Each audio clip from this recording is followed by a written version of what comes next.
నమస్కారం రచిత గారు. నమస్తే. నాకు చాలామంది అండి అంటే వైఫ్ అండ్ హస్బెండ్లో పెళ్ళి చేసుకున్న తర్వాత ఎందుకో కొద్ది డేస్ అయిన తర్వాత మనుషులు మారిపోతూ ఉంటారు. మారి ఎక్స్ట్రా మ్యారిటల్ అఫేర్కి దారి తీస్తుంటారు. అది ఎంతవరకు వెళ్ళే అవకాశం ఉందంటారు?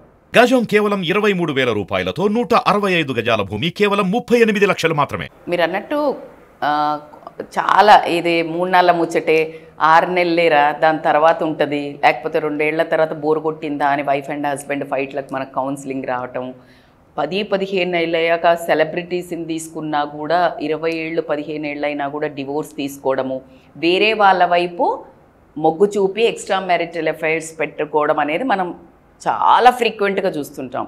నేను ఒక విచిత్రమైన కేసు చెప్తాను మీకు. ఏళ్ల తర్వాత మొహం మొత్తిందంటే అదొక అర్థం ఉంది. ఇది మరీ రోజుల్లోనే జరగటం కూడా జరిగింది. ఈ రోజుల్లో నెలల్లో జరిగినది ఒక చాలా దుర్ఘటన అని చెప్తాను. మనిషికి ప్రేమ శారీరక సుఖం ఎంత ఇంపార్టెంటో, కానీ కామం అనే ఒక ఎంటర్ అయినప్పుడు దురాశ అత్యాశకి ఖచ్చితంగా ఎలా పతనానికి గురి చేస్తుంది అని మనం ఇప్పుడున్న సొసైటీకి ఇది ఒక స్టోరీగా, రియల్ స్టోరీని ఒకసారి నెరేట్ చేసినట్టయితే ఎవరైతే ఆ ఒక లీగ్లో ప్రయాణిస్తున్నారో వాళ్ళకి ఇది కబడ్దార్ వార్నింగ్ లెక్క ఉంటుందని అయితే నేను అనుకుంటున్నాను. సో ఇట్ ఈస్ రీసెంట్గా మనకు అంటే 2018-19లో జరిగింది ఇది. But still I want to really, ఎందుకంటే మనం ఈ టాపిక్స్ చేస్తున్నాం ఎందుకంటే ప్రజెంట్ బర్నింగ్ సమస్యే. ఎందుకంటే ఒక చిన్న చూపుతో స్టార్ట్ అయ్యి కాపురాలను కూల్చి మర్డర్లు అంటే హత్యలు, ఆత్మహత్యల వరకు వెళ్ళడం జరుగుతుంది. కాబట్టి రూట్ కాజ్ ఏంటి అని అంటే physical attraction or sexual attraction, lust, దానికి ఒక తొక్కలో ప్రేమ అనే ఒక పేరు పెట్టుకొని ఎంటర్ అవ్వటం జరుగుతుంది. పరిణామాలు ఇవి జరుగుతాయి. సో ఏంటి అంటే మనకి వడోదర అనే గ్రామం, అక్కడ ఆ ప్లేస్లో నుంచి మునీషా అనే ఒక అమ్మాయికి పెళ్ళయింది లోకేష్ అనే అబ్బాయితో. సో వీళ్ళిద్దరికి పెళ్ళయింది ఎప్పుడు? ఫిబ్రవరిలో అయింది. ఫెబ్లో కాగానే ఏప్రిల్లో కల్లా కాస్త వీళ్ళు హనీమూన్కి అటు ఇటు వెళ్ళొచ్చారు. వచ్చి రాగానే ఆ హస్బెండ్ ఎవరైతే లోకేష్ ఉన్నాడో అతను ఒక ఇంటెలిజెన్స్ అంటే ఇన్కమ్ ట్యాక్స్ డిపార్ట్మెంట్కి మంచి పొజిషన్లో 1 లక్ష రూపాయల ఉద్యోగంతో జాబ్ చేస్తున్నాడు. సో అప్పుడు భార్య కనిపించింది, అరే నేను కూడా ఒక మంచి అంటే నోటిఫికేషన్స్ పడ్డాయి గవర్నమెంట్ జాబ్కి, సో నేను కూడా ప్రిపేర్ అయితే గనక ఇద్దరికి బాగుంటుంది కదా, చేదోడు బాదోడు. కానీ హనీమూన్ నుంచి రాగానే ఇలా ఒక డెసిషన్ తీసుకొని ఫ్యూచర్ ప్లానింగ్ స్టార్ట్ అవుద్ది కదా. భర్త మంచి పొజిషన్లో ఉండేవారికి అనగానే భార్యను తీసుకెళ్ళి జైపూర్లో జాయిన్ చేశాడు ఒక మంచి లగ్జరీ హాస్టల్లో. సో అమ్మాయి చదువుకుంటుంది, అంతా బాగానే ఉంది. ఒక 2 మంత్స్ తర్వాత ఏప్రిల్ 11th రోజు వాళ్ళ తండ్రి వచ్చేసి కూతురు కనిపించట్లేదు అనే డౌట్ తోటి ఏం చేశాడంటే వెళ్ళి హాస్టల్లో చూస్తే లేదు, ఫోన్ కలవలేదని. 12th పోలీసులకు కంప్లైంట్ ఇవ్వడం జరిగింది. అక్కడి నుంచి పోలీసులు దాన్ని ఛేదించడానికి ప్రయత్నాలు, ఒక 10 రోజులైనా కానీ ఇంత క్లూ కూడా దొరకపోవటము. అక్కడే మొబైల్ హాస్టల్ పక్కన కాస్త దూరంలో మొబైల్ కనెక్షన్ కూడా లాస్ట్ అవ్వటం, అంటే సిగ్నలింగ్ అక్కడి నుంచి ఎక్కడికి పోయారని అంతుపట్టని పరిస్థితి ఏర్పడటము. ఈ భర్త తండ్రి పోయి జైపూర్ పోలీసులను నానా రకంగా ఏడిచి అసలు ఎందుకు మీరు ఛేదించారని వాళ్ళు గొడవ పెట్టడము. అలాగే అక్కడున్న కాలనీ వాసులు కూడా స్పందించి పోలీసుల చేతగానితనమేమో అని అనుకుని క్యాండిల్ లైట్ మార్చులు చేయటము. ఇలా పోలీసులను మీడియా ఏకి పారేసి మొత్తం గగ్గోలవుతున్న టైము. ఆ టైంలో వీళ్ళకి ఎంత జుట్టు బిక్కున్నా అక్కడి నుంచి క్లూ దొరకటం లేదు. సో ఆ టైంలో ఒక 5 డే ఒక 10-15 రోజులు ఈ నరకం పోలీసులు అనుభవిస్తున్న టైంలో వాళ్ళ తండ్రి ఒక చిన్న ఒక మెలుకు అంటే ఒక లూప్ బయటపెట్టడం జరిగింది. ఏంటి అనంటే నాకు ఎందుకో ఒక్కసారి నా అల్లుడి మీద డౌట్ వస్తుంది, ఎందుకు ఇప్పుడు ఈయన ఇన్ని రోజులు అసలు ఎందుకంటే విపరీతంగా ఏడుస్తున్నాడు భర్తే. సో కానీ ఇతను అన్నాడు నా అల్లుడి మీద డౌట్ వస్తుంది, ఎందుకు అంటే నేను ఏదో ఫోన్ చేద్దామని అతని ఫోన్ తీసుకున్నప్పుడు చూస్తే కాల్ డేటా మొత్తం డిలీట్ ఉంది, మెసేజెస్ మొత్తం డిలీట్ ఉన్నాయి. సో ఎందుకు చేస్తారు, ఎవరో అంత ఓపిక్గా అసలు డిలీట్ చెయ్యం కదా, ఏదన్నా తప్పున్నప్పుడే డిలీట్ చేయడం జరుగుతుంది అనగానే సడన్గా షాక్ అయిపోతారు పోలీసులు. ఏంటబ్బా మేము ఎంత ఇలా థింక్ చేయలేదు, ఎందుకంటే the way he was acting అంటే విపరీతంగా ఏడవటము, గంగోలు పెట్టించటము. యాజ్ హీ వాజ్ ఇన్ మంచి పోస్ట్ కూడా వీళ్ళు కూడా రెస్పెక్ట్ ఇచ్చి గౌరవించి అతని ఏడుపుకి అతని యాక్టింగ్కి పడిపోయి బాగా ఇంకా పెద్దోళ్ళతో చెప్పియాలా అని బెదిరియటంతో అసలు అటువైపు కూడా అంటే తప్పుదారిని పట్టిస్తున్నాడు అనే ఆలోచన వీళ్ళకి రాలా. ఎందుకంటే తండ్రి ఉన్నాడు, భర్త ఉన్నాడు. అవును కదా, మనం ఎందుకు ఆలోచించకూడదు అని చెప్పేసి ఇమ్మీడియట్గా అతని ఫోన్ని తీసుకొని ట్రాక్ చేయడానికి ఒకళ్ళ ఫోన్ తీసుకుంటే బాగుండదు అని చెప్పేసి భర్తది తండ్రిది ఇద్దరి ఫోన్లు తీసుకుని డేటా ఎప్పుడైతే కలెక్ట్ చేశారో దే వర్ షాక్డ్. ఎందుకంటే ఏప్రిల్ 11th రోజు తెలిసింది ఏంటి అంటే ఒకటే ఒక నెంబర్కి 100 సార్లు కాల్ ఉంది. ఏంటా అని ఆ కాల్ని డిటెక్ట్ చేస్తే అతని క్లోజ్ ఫ్రెండ్ ప్రవీందర్ శర్మ అనే అతనికి ఇన్ని కాల్స్ ఉన్నాయి. ఇమ్మీడియట్గా జైపూర్ పోలీసులు, వడోదరా పోలీసుని రిక్వెస్ట్ చేసి మాకు అతన్ని డీటెయిల్స్ కావాలి అనగానే అతన్ని పట్టుకొని వచ్చి గంటల్లో తీసుకొచ్చి, ఎందుకంటే ఆల్రెడీ పిచ్చ కోపం మీద ఉన్నారు వీళ్ళు పోలీసులు. సో వెంటనే తీసుకొచ్చి అతన్ని ఎప్పుడైతే అతన్ని ఇన్వెస్టిగేట్ చేయడం మొదలుపెట్టారో దే గాట్ షాక్డ్. ఏంటి అంటే ఆ ఫ్రెండ్ అతను ఎవరు అంటే అతని క్లోజ్ ఫ్రెండ్ ఇతనికి అసలు ఆమెను చంపింది భర్తే అని తెలవడం జరిగింది. పోలీసులకు మైండ్ బ్లాక్. అసలు ఏంటి అసలు ఆ యాక్టింగ్ ఏంటి, వాడు యాక్టింగ్కి అసలు వీళ్ళకి పోలీసులు అనగానే జనరల్గా భర్త మీద పోద్ది కదండి జనరల్గా. బట్ దే వే యాక్టెడ్కి అసలు ఒక్క క్షణం కూడా వాళ్ళకి తట్టలేదట. సో ఇంకా అలా చెప్పంగానే వాళ్లకు బాగా కోపం, ఎందుకంటే వాళ్ళు ఎన్నో దుమ్మెత్తి పోసారు మీడియా, ప్రజలు అసలు భరించలేని టెన్షన్ పడ్డారు వాళ్ళు.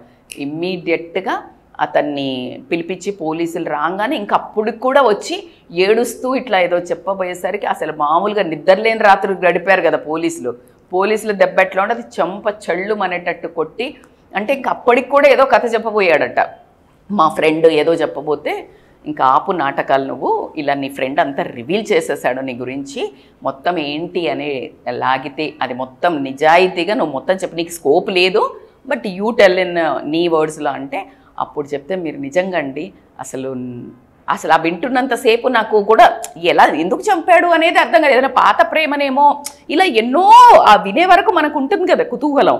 సో అని చూస్తే గనక ఏంటి అంట ఈ గోవాకి పోయి వచ్చారు, హనీమూన్కి పోయి వచ్చారు, అంతా బాగానే ఉంది.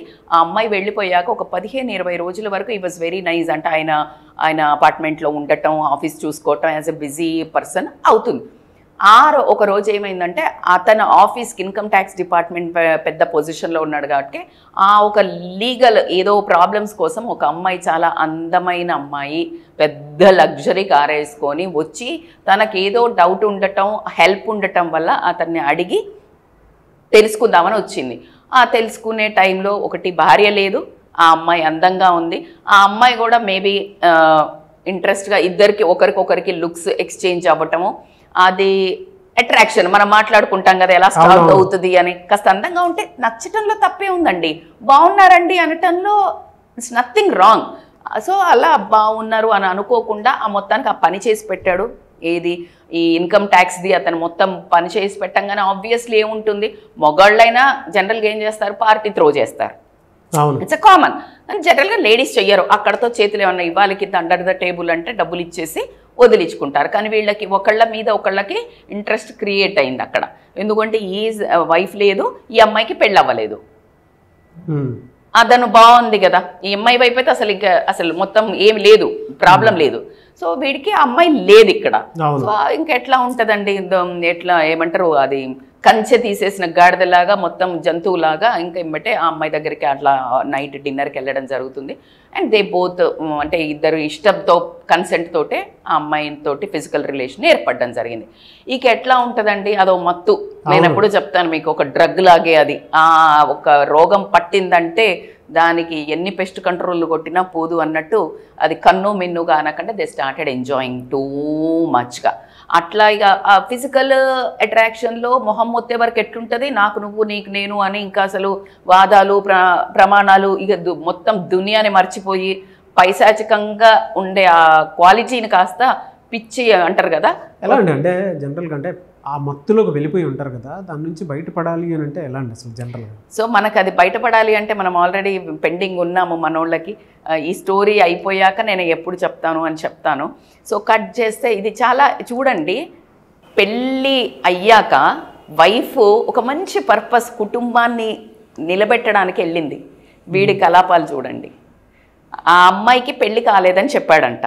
సో అది కట్ చేస్తే సరే నువ్వే నాకు కావాలి, ఎందుకు అంటే ఈ అబ్బాయికి కూడా బాగా నచ్చింది, అందంగా ఉంది, పిచ్చి డబ్బు అంట. ఈయనకి ₹1,00,000 ఉద్యోగం. కానీ ఎలా ఉందంటే, నేను మీకు ఒక మాట చెప్తాను ఇక్కడ, ఎలా ఒక నానుడు ఉంది ఇంగ్లీష్లో, వెన్ అంటే why to settle with a donkey when you can have a horse అన్నట్టు. ఈ అమ్మాయి తెలివి కల్లది, అందమైంది, మంచి ఫ్యామిలీ నుంచి వచ్చిన మునష నచ్చి చేసుకున్నాడు. డాంకీ నడుస్తుంది, కానీ వీడికి కనిపించింది ఏంటి, హార్స్ లాగా గుర్రంలాగా పరిగెత్తే అద్భుతంగా అందంగా ఉంది, చక్కటి మోడర్న్ డ్రెస్సులు వేసుకుంటుంది, చాలా హాట్గా ఉంటుంది, అండ్ డబ్బు విచ్చలవిడి డబ్బు. ఒక రోజు హోటల్లో 2 లక్షలు కూడా పెట్టి ఉండే అంత రిచ్ అమ్మాయి.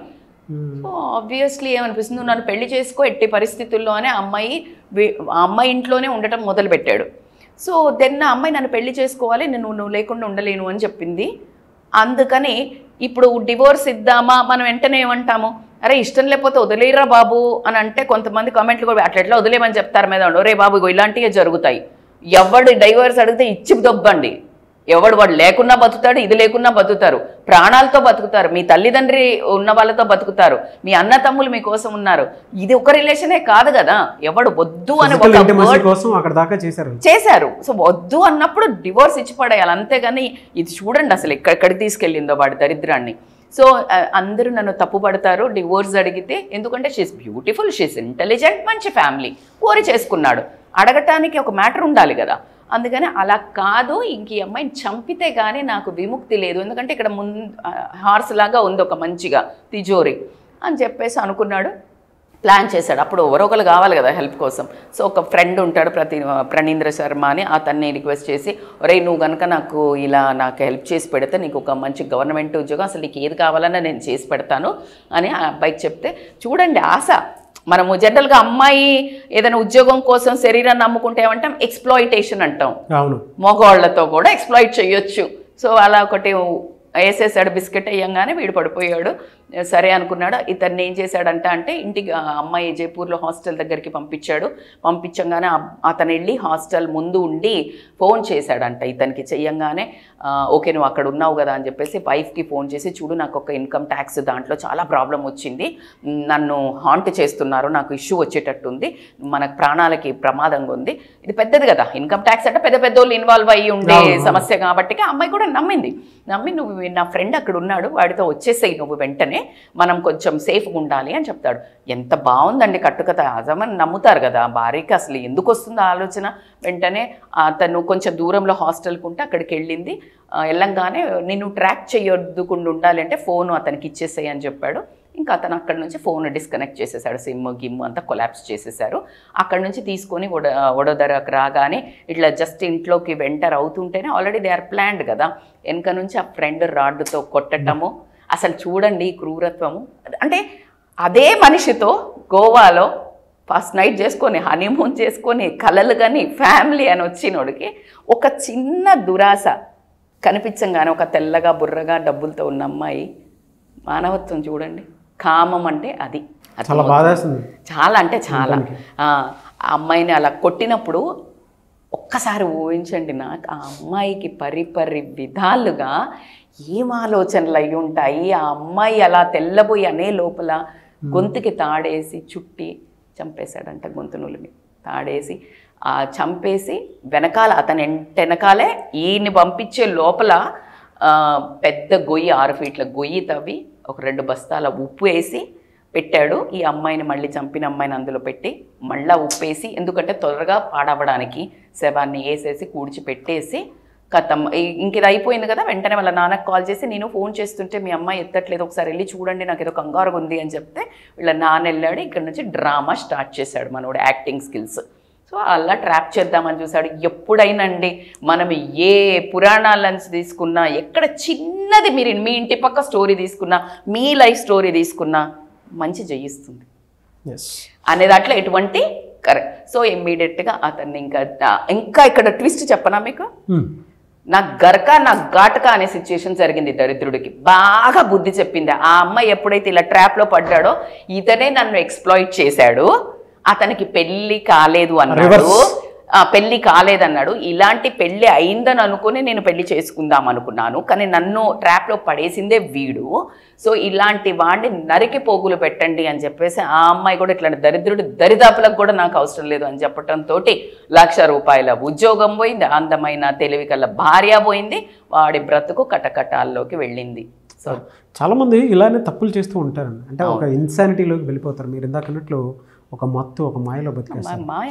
దాని నుంచి బయటపడాలి అని అంటే చాలామందికి, అంటే కొంతమంది వీడియోస్ చూసి తెలుసుకుంటారు, కొంతమంది పర్సనల్గా ఇలాంటి వాళ్ళని వచ్చి కలుద్దాం అనుకుంటారు. మిమ్మల్ని అప్రోచ్ అవ్వాలంటే కౌన్సిలింగ్ కోసం అని చెప్పేసి ప్రాసెస్ ఏంటి, ఎలా approach? They can contact us on online or offline అండి. ఎందుకంటే మీరు అన్నట్టు అసలు పెద్ద పెద్దోళ్ళే ఈ మాయలో, ఆడదాని ఊర చూపులో ఓడిపోని జగాన మొగాడు ఉండడని ఒక పాట ఉంది, మీకు తెలుసు, వినుంటారు, చాలా ఫేమస్ సాంగ్, పాతది. అక్కడ మనం పాత సాంగ్ కట్ చేస్తే నీకు రావణుడు అద్భుతమైన ఇది, అంటే ఫిలాసఫికల్గా అంత మంచి పర్సన్ రావణుడు, is not a bad guy. కానీ సీతను చూసి మోహించి హీ లాస్ట్ హిస్ సెన్సెస్. ఆయనకు రావణుడికి అనే అతను మంచోడికి ఒక అమ్మాయిని చూసి మోహిస్తే అర్థమైందా, శూర్పణఖని పంపే ఎండబట్టే మొత్తం కొలాప్స్ అయిపోయాడు. అంటే ఎవరికైనా ఈ అంతమైతే తప్పదు. So this is a beautiful story to communicate with the recent. So ఎవరికైతే ఇలాంటి దురాలోచన రావణ్లాగా పుడుతుంటాయో అంతం తప్పదు. Wake up call. ఈ వీడియోస్ మనం చేయడానికి ఏంటంటే, boss something is going wrong, ఎవడు వచ్చి చెప్పట్లేదు అనుకోకు, నీకైతే వీడియో చూసినప్పుడు తెలుస్తుంది కదా, అరే నేను రాంగ్ ట్రాక్లో వెళ్తున్నా, ఎందుకైనా మంచిది, ఏదో జరిగేటట్టుంది. So it is a alarm call. Snooze చెయ్యకండి, స్నూజ్ బటన్ నొక్కకండి. Immediately contact to the counsellors to come out of that. ఇది మీరు రాగలుగుతారు అంటే ట్రై చెయ్యండి. ఫుడ్ మంచిదో, స్పిరిచువల్గానో ఏదో ఒకటి ట్రై చెయ్యండి. అంటే యోగానో, ఒక మంచి హాబీ క్లాసో, మీ భార్యతోటి సాన్నిహిత్యం పెంచుకోండి, మీ పిల్లలతో ఎక్కువ అటాచ్డ్ ఉండండి, మొబైల్ని 8-9 తర్వాత తీసి వైఫై తీసి పక్కన పెట్టండి. ఇవన్నీ అయ్యాయి, మేము చెప్పేశాం. ఇప్పుడు మీకు అవ్వట్లేదు మేడం, నాకు ఒక మనస్సు ఉందే, అది ప్రేమ కానివ్వండి, వ్యామోహం కానివ్వండి, ఏదైనా, then consult somebody's help. You badly need. లేకపోతే ఇలాగ అవుతుంది, ఏదో రకంగా you will fall into the trap and you will end up in troubles which you can't come. ఇప్పుడేదో మా భార్య గయ్యాలిది, లేదా మా భార్య చూసుకుంటలేదని ఈ పిచ్చి వాటికి పోతే ఏమవుతుందంటే లాస్ట్కి ఇంకా ఒక పెద్ద అగాధంలో పడుతుంది. అంటే ఎట్లా అంటే పెనం మీద నుంచి పోయి పొయ్యిలో పడ్డట్టు అవుతుంది. ఎనీవేస్, ఎవరైనా కౌన్సిలింగ్ కావాలి అనుకుంటే మాత్రం వెంటనే వీడియోస్ చూసిన తర్వాత మేము ఆ మాయలో ఉన్నాము, లేదా మీ హస్బెండ్ ఆ మాయలో ఉన్నారని మీకు తెలిసిన, లేదా మీ వైఫ్ ఆ మాయలో ఎవరో ట్రాప్ చేస్తే ఆ విధంగా అయిందని మీకు తెలిసినా మాత్రం వెంటనే రజితా మైనంపల్లి గారిని కలవాలి అనుకుంటే, కౌన్సిలింగ్ తీసుకోవాలి అనుకుంటే స్క్రీన్ మీద మీకు కాంటాక్ట్ నెంబర్ కనిపిస్తుంది, మీరు కాల్ ఆర్ మెసేజ్ వాట్సాప్ చేసి వెంటనే ఎన్రోల్ చేసుకోండి. యాజ్ యూజువల్ అండి, వాళ్ళకి మీరు ఎలాగో టైం ఇస్తారు కాబట్టి given very good content. Thank you so much Rajitha Mainampalli garu. Thank you so much నాకు.